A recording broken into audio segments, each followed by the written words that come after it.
All right, you've decided you want to buy a home. Now what? It's your first house. You have no idea what you're doing. Where do you start? Do you go to a realtor first? Well, that's what a lot of people do. They go to a realtor and say, I want to buy a house with 3 bedrooms and a white picket fence. And the realtor says, well, are you pre-approved? And the buyer says, what do you mean?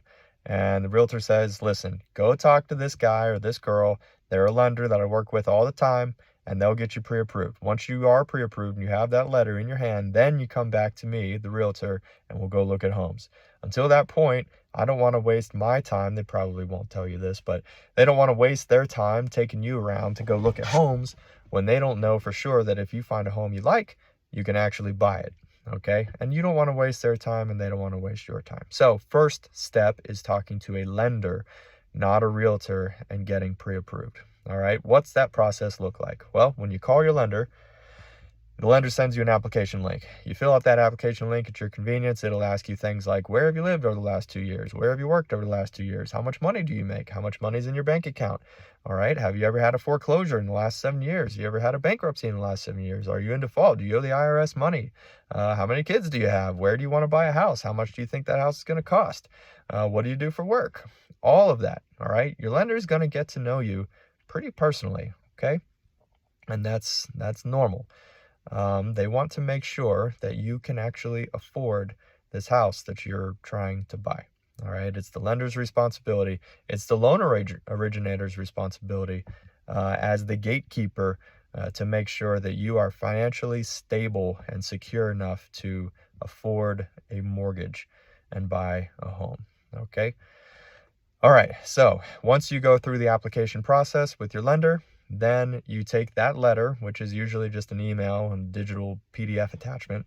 It says so-and-so is pre-qualified or pre-approved to buy a house of this amount with a loan amount of this amount.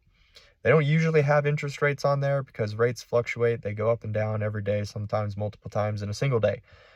So, I mean, have the conversation with your lender about kind of where, generally speaking, where rates are at that time and kind of what you should expect as far as a monthly mortgage payment. So you can kind of wrap your head around that before you get in too deep and have no idea that a mortgage is going to cost you as much as it does, or, whatever. You want to know that stuff before you go out looking for homes and making offers. All right, so you've gone through the application process with your lender. Your lender knows you very well at this point. They know how many kids you have and how much is in your retirement account and what your social is and pretty much everything about you.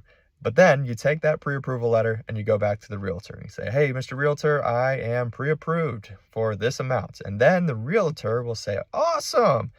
What do you want to look for? And where do you want to buy? How many bedrooms? You get into all your requirements for the actual house itself.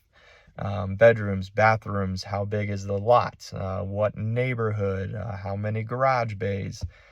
All that good stuff. So you and your realtor will look at houses and make offers, and you will negotiate with sellers, and you'll play that game until you get something under contract. And what it means to be under contract is you have a purchase contract that is signed by both you and the seller. That means you are legally under contract. That is a binding document between you and the seller.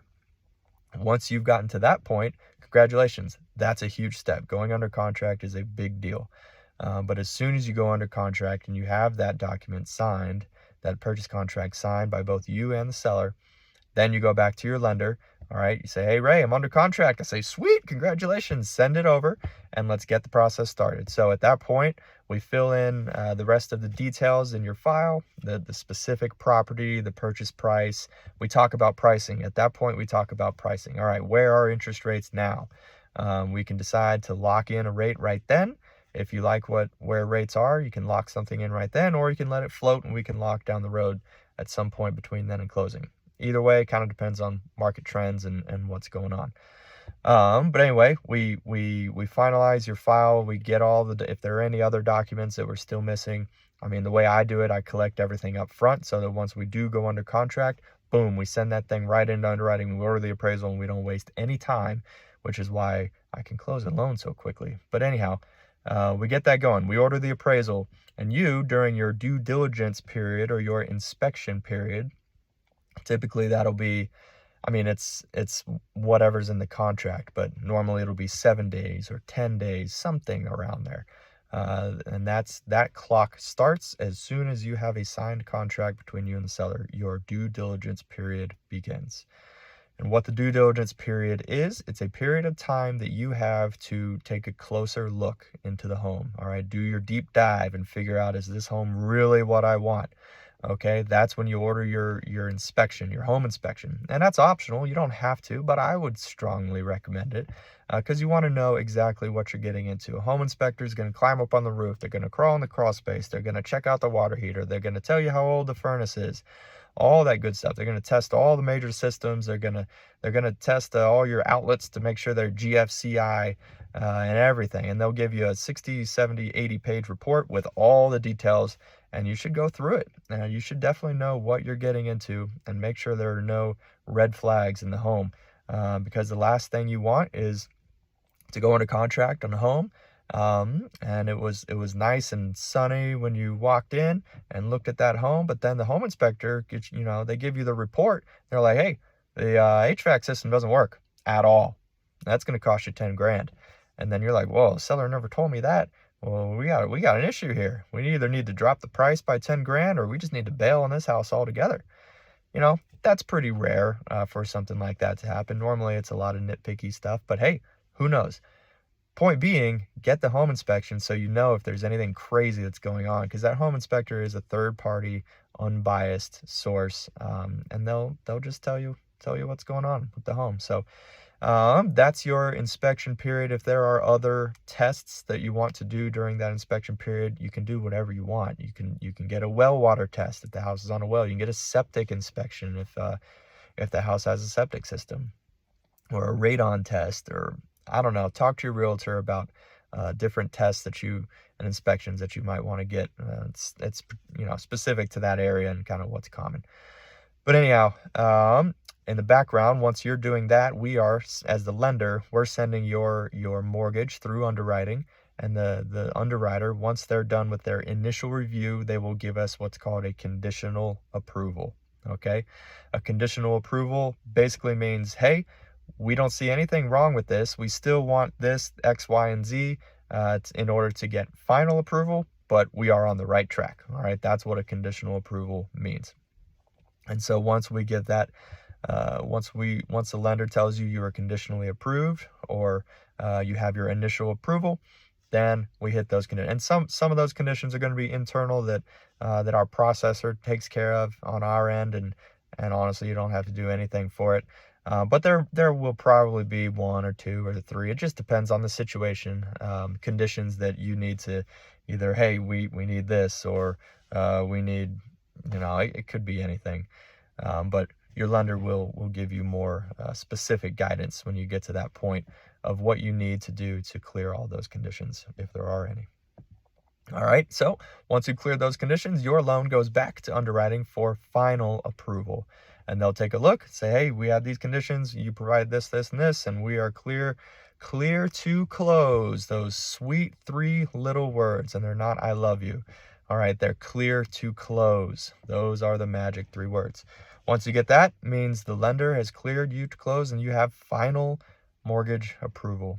And at that point, all that's left to do is balance with title.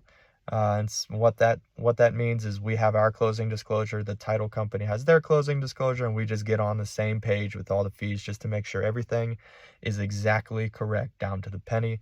They prorate property taxes. They make sure your insurance is being bound on the day of closing, and just specific details like that that you as the buyer honestly don't really need to worry about. But getting the clear to close is the big deal for you as the buyer. And then all that's left to do is go into the title company or the title office, sit down and sign 100 different pages of stuff. And yeah, it's a lot of signatures, but hey, enjoy it. Buying your first home is a big deal, and you should congratulate yourself. So that's the process in a nutshell.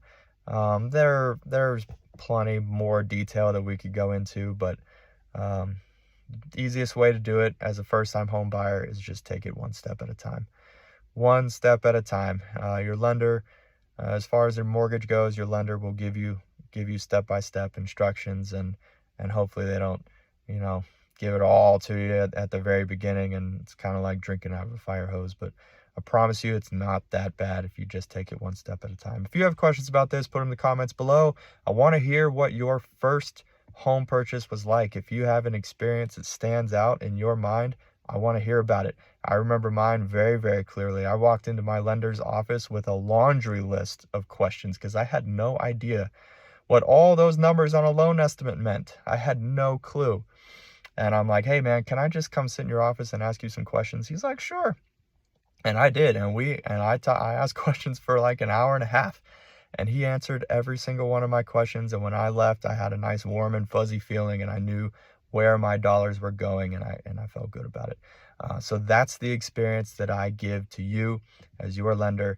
I treat my clients with the same way that lender treated me, and he's still a mentor to me to this day. So, all right, guys. Like I said, put your first home buying experience in the comments below. I want to hear about it. All right. Talk to you later. Bye.